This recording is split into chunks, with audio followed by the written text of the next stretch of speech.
శ్రీ పుష్పయాగం మహాపూర్ణాహుతితో శ్రీ రామానుజాచార్య 108 దివ్య దేశాల ద్వితీయ వార్షికోత్సవాలు ముగిశాయి. పెరుమాళ్లకు ద్వాదశారాధన, దేవతోద్వాసనతో శ్రీ పుష్పయాగాన్ని నిర్వహించారు. తర్వాత మహాపూర్ణాహుతి శాస్త్రోక్తంగా జరిగింది.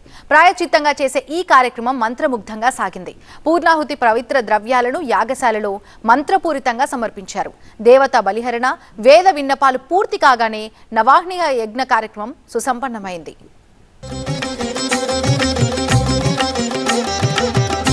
ఫిబ్రవరి 20 నుంచి మార్చి 1వ తేదీ వరకు బ్రహ్మోత్సవాలు కొనసాగాయి. ప్రతి సంవత్సరం సమతా కుంభ్ పేరుతో ఈ ఉత్సవాలను నిర్వహిస్తూ వస్తున్నారు.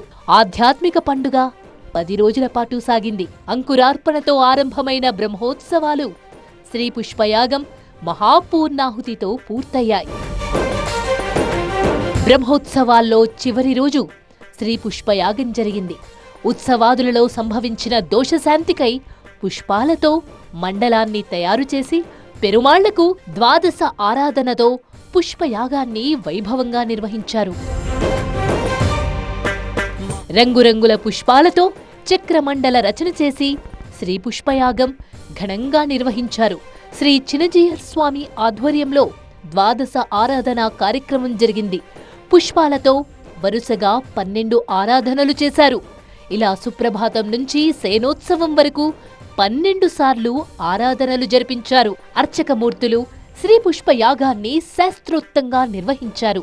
తర్వాత పెరుమాళ్లను యాగశాలకు తీసుకువచ్చి మహాపూర్ణాహుతి నిర్వహించారు. మహాపూర్ణాహుతి కూడా శాస్త్రోక్తంగా జరిగింది.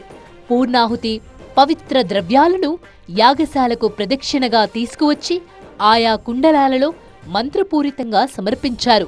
చినజీయర్ స్వామిని అనుసరించి యాగశాల చుట్టూ ప్రదక్షిణ చేశారు. ఋత్విక్కులు అందరికీ యజ్ఞరక్షను సమర్పించారు. మహాపూర్ణాహుతి తర్వాత యజ్ఞంలో అగ్ని రూపంలో ఆరాధించిన ఆ స్వామి శక్తిని చక్రాబ్ద మండలంలోకి తీసుకొచ్చి మండలంలో ఆ శక్తిని కుంభంలోకి, కుంభం నుండి బింబం అర్చమూర్తిలోకి తిరిగి ఆ శక్తిని తీసుకురావడం అనేది ఆచారం. ఆ శక్తిని అలా చేసిన ప్రక్రియలోని కుంభజలాలను 108 దివ్య దేశాల పెరుమాళ్లకు చినజీయర్ స్వామి సంప్రోక్షణ చేశారు. అలానే స్వర్ణ రామానుజులకు సమతామూర్తికి కూడా కుంభ సంప్రోక్షణ చేశారు. కార్యక్రమం మొత్తాన్ని నడిపించిన గరుత్మంతుని దగ్గరికి వెళ్లి స్వామి ఆజ్ఞతో వారిని కిందికి దించారు.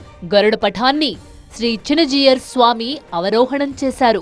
దేవతలతో ఆవాహన చేసుకోబడిన కుంభాన్ని, యజ్ఞశేషాన్ని 108 దివ్య దేశాల్లో ఉండే స్వాములకు యజ్ఞరక్ష పెట్టి కుంభ తీర్థంతో ప్రోక్షణ జరిపించారు. తరువాత స్వర్ణ రామానుజుల వారి దగ్గర, సమతామూర్తి దగ్గర ప్రోక్షణ కార్యక్రమం జరిగింది. ప్రోక్షణ తర్వాత ఆ శేష తీర్థాన్ని భక్తులకు అనుగ్రహించారు.